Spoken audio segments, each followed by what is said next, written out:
Forehand looks like she's getting the racket back and prepared.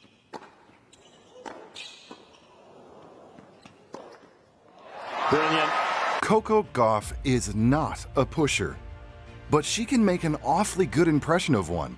Flashback to 2024 Australian Open quarterfinals. Against Marta Kostyuk, Coco racked up a jaw-dropping 50 unforced errors to just 17 winners. Ouch! The rallies?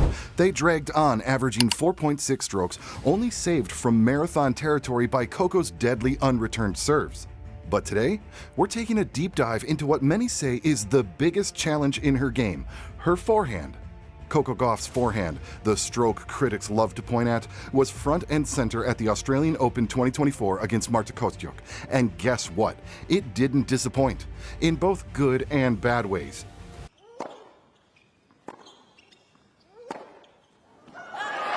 Sure, it's improving. Only 9% of her forehands turned into unforced errors, which is better than the tour average and even her own usual numbers. But here's the catch. It's still loopy and gets overly cautious under pressure. Kostyuk knew this and attacked those mid-court, high-bouncing shots, forcing Gauff into defense mode. Lucky for Coco, her defense is elite. She fought her way through a 3-hour thriller, winning 7-6, 6-7, 6-2 to punch her ticket to the Melbourne semis. And that'll do it. Now, let's break down the returns because this is where it gets wild. Watching the match, it seemed like Coco kept sending those forehand returns straight down the middle, not deep enough to hurt Kostyuk. And yes, that happened a lot. Over 2/3 of Kostyuk's serves pushed Coco into forehand returns, many of which landed shallow or central. But here's the twist. Kostyuk couldn't do much with them, which helped Coco in the end. Now let's get into the numbers. The match charting project indicates that tour players typically hit 34% of returns shallow and in the middle of the court. Gauff, she averages over 40%, and in this match against Marta, it climbed to 44%. But here's the shocker. Gauff won a mind-blowing 60% of points on those weak returns, something she's done only a dozen times across 88 logged matches. That's crazy, right? Most players would have been punished, but Coco turned those returns into points.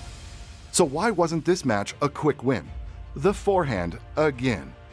It was hesitant, leaving too many hittable balls for Kostyuk. Sound familiar?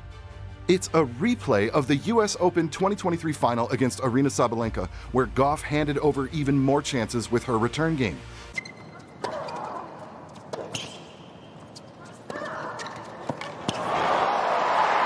But here's the thing, Kostyuk isn't Sabalenka. She couldn't fully capitalize. Let's zoom out. On average, tour players win 46% of points when they hit a shallow central return. Gauff is slightly better, winning 47%. But when the ball lands deeper or closer to the sidelines, players win 56% of points, and Gauff follows that trend. Against Kostyuk, though, she defied the odds, dominating even within those so-so returns. Bottom line? Gauff's return placement didn't cost her the match. It could have, but she managed to win anyway. The real issue remains the forehand, which still isn't consistent or aggressive enough to close out matches easily. If Coco can fully level up that forehand, she won't just scrape through 3-hour battles, she'll dominate the field. Okay, now let's take a quick detour to talk about serving on the WTA Tour, where a good return can neutralize even the strongest first serve. The numbers don't lie. Servers win just 52% of points when the return lands in play. That's barely an edge. Gauff? She's a little better. In 2023 and early 2024, Coco converted 53% of those points, and the signs are promising. Now, take her performance in the 2023 US Open final. She upped her rate to 55%, and in the Auckland final against Svitolina in January 2024, she crushed it with 59%. For context, the best in the business, like Iga Swiatek, average around 57%, and Aryna Sabalenka clocks in at 55%. But against Kostyuk in Melbourne, Coco managed just 39%. Yeah, you heard me right. The forehand, a key to her success, was missing in action. Usually 57% of Gauff's second shots or +1 shots come from the forehand side, matching the tour average.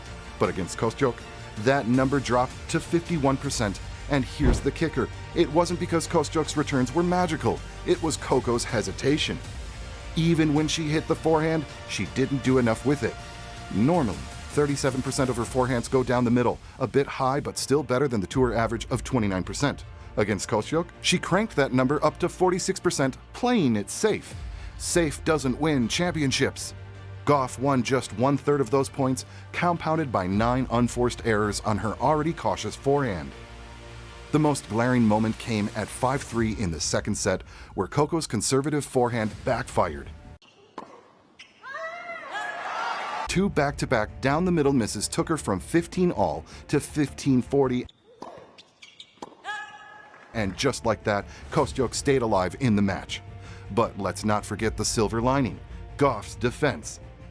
Despite an off day on serve, she won over half of Kostyuk's service points, keeping herself in the match when her own game faltered.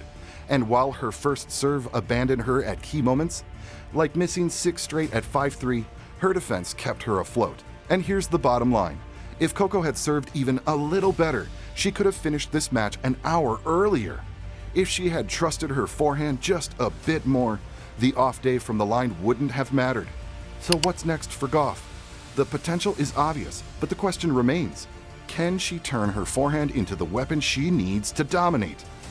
Well, let's see how things improved since AO 2024. The variance in misses is way less. Looking at the stats, by the end of 2024, Coco Gauff wasn't just surviving, she was thriving. And it all started with a bold move, a major coaching shakeup that focused on one of her biggest weaknesses, the forehand. What have we been talking about? The result? A weaponized stroke that turned the tables on her critics without losing its power or control. Let's break it down. First, the footwork. Coco leveled up her movement, allowing her to consistently get into position for clean contact. Better foot positioning equals fewer errors plus rock-solid stability. The difference? Night and day. Next, the backswing. Gauff's forehand now features a shortened backswing, cutting down on timing issues while still packing a punch. It's all about efficiency, and she nailed it. And then there's the topspin. By adding more topspin, Gauff made her forehand deeper and harder to counter. Her shots now have better margin and depth, forcing opponents to rethink their game plans. What was once a liability is now a reliable weapon. The results speak for themselves. Among players with 10 or more matches on the WTA Tour in 2024, excluding Grand Slam and team events, Gauff committed throughout the year fewer unforced forehand errors, 714, than all but one player, Diana Schneider, who had 752. Even among the elite qualifiers for the 2024 WTA Finals, Gauff's forehand errors dropped sharply after some late-season adjustments. Before Beijing 2024, her percentage of points lost via forehand errors was 23%. Since Beijing, she slashed it to 21.3%. A small change, maybe, but at this level, those tiny tweaks are game changers.